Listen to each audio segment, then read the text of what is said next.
На заре становления советского государства единственным универсальным языком, на котором молодая советская Россия могла говорить на международном рынке, было золото. Одним из основных источников добычи драгметалла в стране в то время была Якутия в лице союзного треста «Якутзолото», у истоков которого стоял и Степан Васильев.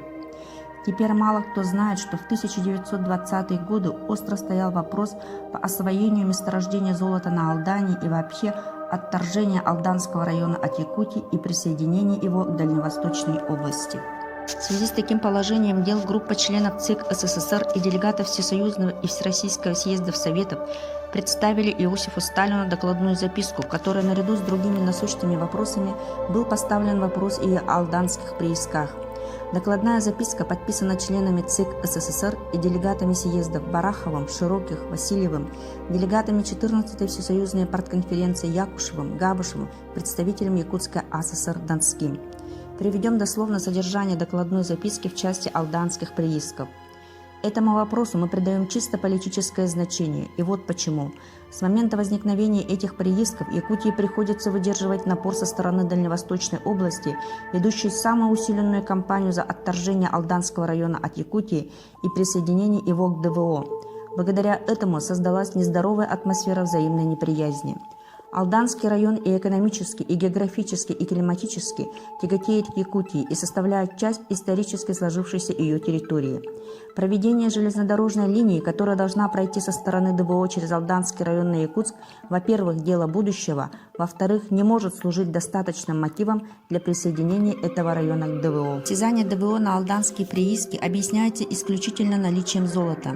Поэтому разрешение этого вопроса в пользу ДВО произведет чрезвычайно отрицательное политическое впечатление на якутские массы, которые в данное время обращают на эти прииски свое главное внимание и приостановит развитие производительных сил Якутии, для которой разработка месторождения золота являются и должны будут явиться базой для развития всего народного хозяйства.